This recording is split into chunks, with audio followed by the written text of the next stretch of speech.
मोर जो TV programme गुड़ा दिए जहाँ कह सत कह देखती ये अदालत फदालत फालतू कथा बजरंगी कॉलोनी एवं गोटे चलती यहीटा बाइयाटा ये कार्यक्रम मोर कौन स्क्रिप्ट न था गोटे इंटरेस्टिंग कथा कौ शुणु स्क्रिप्ट मैंने जानी तो गोटे लेखा थी ताकू देखिए कहली बुझे एटा स्क्रिप्ट मोर सहीटा न थाए मोर डायरेक्टर कह एक्शन मोर आरंभ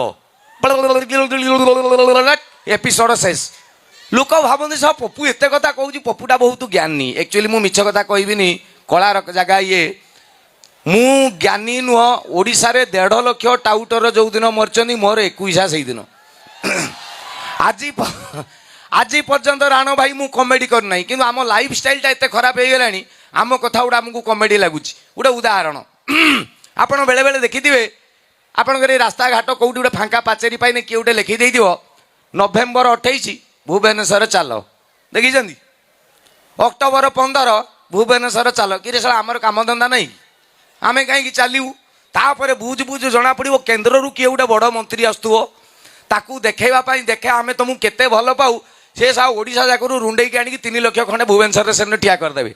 अच्छा गाँ गहली लोक आने भारी कष्टकर पाखे जो आणव किमिति तो जी सब लोकाल कुजी कुजी कंट्राक्टर थे कहे केनाल कम नहीं स्कूल घर दिखाई 50 लोक नहीं भुवनेश्वर जीवु ना बिल पास हेनी सैला बापा राणा निकी गिली सी 50 लोक रुंडे नब सी जो नब किमिति पदिया बिल हल कर उदाहरण डिसेम्बर 15 गोटे राली अच्छी कलेक्शन चलती गाँव रुजी नेता जा पदिया को कहला पदिया बिल हल कर पदिया दी ये कहो चा भुवनेश्वर जीवा चा ये कह चप बिल कम मु भुवनेश्वर जीवनी जाई टे खंडगिरी फंडगिरी बुल था लिंगराज टे देखी था धौली टे देखी था पदिया कह हाँ जे पैसा पत्र कुआड़ू एक जीवा आसवा खर्च खाइबा चप मु देवी रे पूरा गोटे गाड़ी करची जीवा बुली बालिक आसवा केते बेले पुण्य करी जीवन रे यही समय टे चलो भुवनेश्वर खा पिया देवी मु बुलाबुली कहीकि गाँ गहली लोक धरिक पलि आसबे गाँ लोक कहे जाऊ केड़े महत काम तापर भुवनेश्वर सेन देखिए 3 लाख लोक हे गोटे गाई गोड़ेला भाया पुलिस हट किए स्विमिंग पूल में झाड़ा कर देते जदि किए गोटे सुविधा पाईगला कौटी भल पाचेरी चित्र फित्र कराई से सुसु करदे जी जुआड़े पारे भिड़ मीटिंग खिया पिया तो देखिए राली फाली जी जाइए आप खाइबा देखिए 10,000 खंडे लोक आसुवे अरुआर डालमा बाड़ुवे 2 जन आपड़ जानतु तेंदुलकर 6 पिटुची भात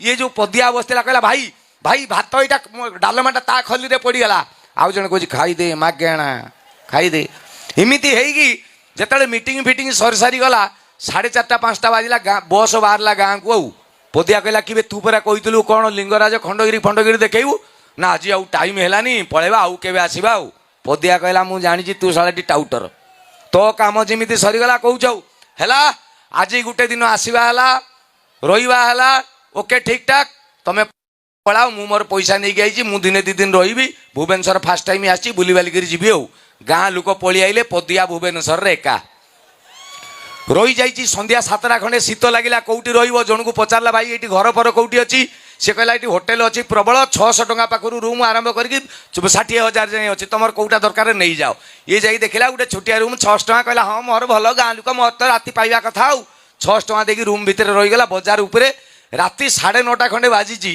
ये गाँ गहली लोक पखाड़ा पानी खिया लोक ये जो भुवनेश्वर में दहीबरा डालमा गुपचुप अरुआर इाड़ू साड़ू खाई पेट प्रोब्लेम आउ रूम भितर रही राति 9:30 खंडे बाज पेट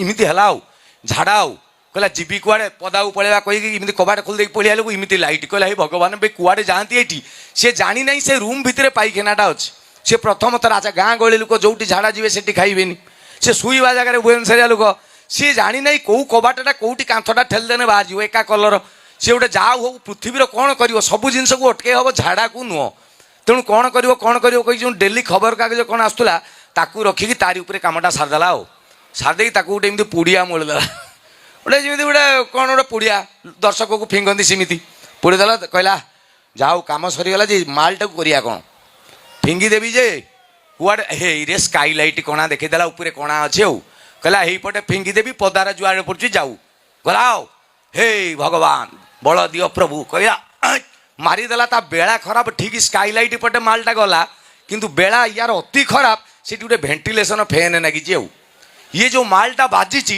ସିଏ ପୁରା କିଟ୍ କିଟ୍ କିଟ୍ କିଟ୍ କିଟ୍ କିଟ୍ କିଟ୍ କିଟ୍ କିଟ୍ କିଟ୍ କିଟ୍ କିଟ୍ କିଟ୍ କିଟ୍ କିଟ୍ କରିକି ସିଏ ଜିନିଷ ସବୁ ଛାତ ଯାକ ଆଉ ଏମିତି ଆଉ ଛାତ ଯାକ ଗୁଅ। ଇଏ କହିଲା ମରିଗଲା ଶଳା ମୁଁ କ'ଣ କରିବି କହିଲୁ ହେ, ମୁଁ ଭୁବନେଶ୍ୱର ଫାର୍ଷ୍ଟ ଟାଇମ୍ ଆସିବାକୁ ସା ଏତିକି ଟିକେ ମାଲ ମୁଁ ନହେଲେ ତକିଆ ତଳେ ରଖିକି ଶୋଇ ପଡ଼ିଥାନ୍ତି, ଯାହା ହେଇଥାନ୍ତା। ହେ ଭଗବାନ ମୁଁ କ'ଣ କରିବି, ସା 10 ଫୁଟିଆ ଛାତ ହାତ ବି ପାଉନି, ହି ଗନ୍ଧ ଛାଡ଼ୁ, ଯାହା ହବ ଦେଖାଯିବ କହି ଘୋଡ଼ି ହେଇକି ଶୋଇ ପଡ଼ିଲା। ସକାଳୁ ଯେତେବେଳେ ଶୋଇପର ପୁଛାପୁଛି କରିବା ନାକି ଫିନାଇଲ ପକେଇକି ଆସିଲା, ଛି ଡେଲି ଫିନାଇଲ ଦେଇ ସଫା କରୁଛି କୋଉ ଏଇ ରୁମ୍ରୁ ଆସୁଛି ଆଉ କହିକି 8:30 ବେଳକୁ ଖୋଲିଦେଲା ୟା ରୁମ୍ ଭିତରକୁ। ପଦିଆ ସକାଳୁ ସକାଳୁ କମଳଟା ଘୋଡ଼ି ହେଇକି ଏମିତି ବସିଛି। ଇଏ କହିଲା ରେ ଭାଇ ଏମିତି ଗନ୍ଧ କ'ଣ ହେଉଛି? କହିଲା ଇଏ ଶୋଇପର ଦେଖିଲା ଏମିତି ଆଉ କହିଲା ବେ ଇଏ କ'ଣ ବେ କେମିତି କଲୁ ଇଏ? ସିଏ କହିଲା ନା ଭାଇ ଜାଣିପାରିଲିନି, ଭୁଲରେ ହେଇଗଲା, ତୁ ତ ସଫା କରୁଛୁ କାହାକୁ କହିବୁନି, 100 ଟଙ୍କା ନେ ସଫା କରିଦେ। ଇଏ ଶୋଇପର କହିଲା ରଖ ବେ ତ 100 ଟଙ୍କା, ମୁଁ 500 ଦଉଛି ମତେ ଧ, ଖାଲି ଗୋଟେ କଥା କହ ଏମିତି ହଗିଲୁ କେମିତି? ଏଇଟା ଗୋଟେ ପୁରୁଣା କଥା ସବୁ ଜାଗାରେ କହେ। ଆକ୍ଚୁଆଲି ଭଲ ଭଲ ଅଡ଼ିଏନ୍ସଙ୍କ ଜାଗାରେ ଭଲ ଭଲ କଥା କହିବା ଲାଗି ଆକ୍ଚୁଆଲି ଇଚ୍ଛା ହୁଏ। ଗୋଟେ ବଢ଼ିଆ କଥା, ଗୋଟେ ଇଲେକ୍ସନ୍ ସମୟରେ ଯେଉଁ ଗଲା ଇଲେକ୍ସନ୍, ଗୋଟେ ଛୋଟ ପୁଅ ତା ବାପାକୁ ପଚାରିଲା ବାପା କ'ଣ ସବୁଆଡ଼େ ଜିନ୍ଦାବାଦ ଜିନ୍ଦାବାଦ ପଡ଼ିଛି, କିଏ କହୁଛି ମୋର ଗେଣ୍ଡୁ ଫୁଲ ଚିହ୍ନ ଭୋଟ ଦିଅ, କିଏ ଗେଣ୍ଡା ଚିହ୍ନ, କିଏ ପାଦ ଚିହ୍ନ, ଘଟଣା କ'ଣ? ବାପା କହିଲେ କିରେ ପୁଅ ପରା ସରକାର ତିଆରି ହେଉଛି। ପୁଅ କହିଲା ବାପା ସରକାର କ'ଣ? ବାପା କହିଲେ ସରକାର ଜାଣିନାହୁଁ ବେ ମୂର୍ଖ, ଇଏ ଦେଶକୁ ଚଳେଇବାରେ କି ଗୋଟେ ସରକାର ଦରକାର। ପୁଅ କହିଲା ଆଚ୍ଛା ବାପା ଦେଶ କ'ଣ? ବାପା କହିଲେ ଛେନା କଦଳୀ। ଦେଶ ଜାଣିନାవు ସରକାର ଜାଣିନାవు ତତେ କ'ଣ କହିବି ମୁଁ? ଉଦାହରଣ ଦେଉଛି ଶୁଣୁ। ପୁଅ କହିଲା ସେ ଉଦାହରଣ ହଉ କି ଶୁଖିଲା ହରଣ ହଉ ଯାହା ଦେବା କଥା ଶୀଘ୍ର ଦିଅ। ବାପା କହିଲେ ଆଚ୍ଛା ଧନ କହିଲୁ ଆମ ଘରକୁ ଇନକମ୍ କରିକି ଟଙ୍କା କିଏ ଆଣୁଛି? ପୁଅ କହିଲା ବାପା ତମେ। ବାପା କହିଲେ ମୁଁ ହେଉଛି ଫାଇନାନ୍ସ ଡିପାର୍ଟମେଣ୍ଟ ମାନେ ଅର୍ଥ ବିଭାଗ। ଆଚ୍ଛା ପଇସାଟା ଖର୍ଚ୍ଚ କରୁଛି କିଏ? ପୁଅ କହିଲା ବୋଉ। ନା ତ ବୋଉ ହେଲା ସରକାର।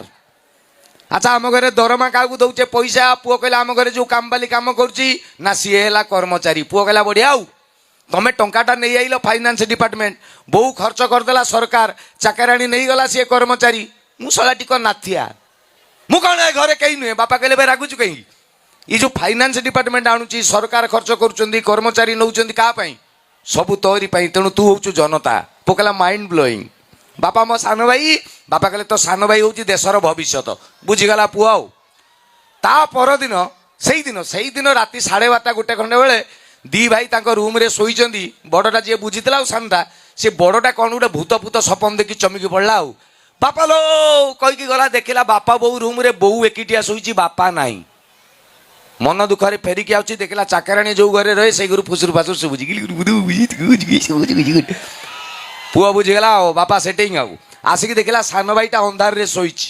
ତା ପରଦିନ ଯେତେବେଳେ ସମସ୍ତେ ଟିଭି ରୁମ୍ରେ ବସିଛନ୍ତି, ଡ୍ରଇଂ ରୁମ୍ରେ, ଆଜିକାଲିଆ ପିଲା ତାଙ୍କ ମୁଣ୍ଡ ଦେଖନ୍ତୁ। କହିଲା ବାପା ତମେ ସିନା ମତେ କହିଥିଲ ଦେଶ କ'ଣ ସରକାର କ'ଣ? ବାପା କହିଲେ ହଁ କ'ଣ ହେଲା? ମୁଁ ବୁଝିଗଲି ପଲିଟିକ୍ସ କ'ଣ, ରାଜନୀତି। ବାପା କହିଲେ କ'ଣ ବୁଝିଲୁ? କହିଲା ବାପା ଏ ଦେଶର ଫାଇନାନ୍ସ ଡିପାର୍ଟମେଣ୍ଟ କର୍ମଚାରୀ ମାନଙ୍କର ଶୋଷଣ କରୁଛି, ସରକାର ଶୋଇଛି, ଦେଶର ଭବିଷ୍ୟତ ଅନ୍ଧାରରେ ପଡ଼ିଛି, ଆଉ ଲାଷ୍ଟକୁ ରହିଲା ଇଏ ଅଲଜ୍ୟା ଜନତା ଠିଆ ହେଇକି ସବୁ ଜଳ କରିକି ଦେଖୁଛି।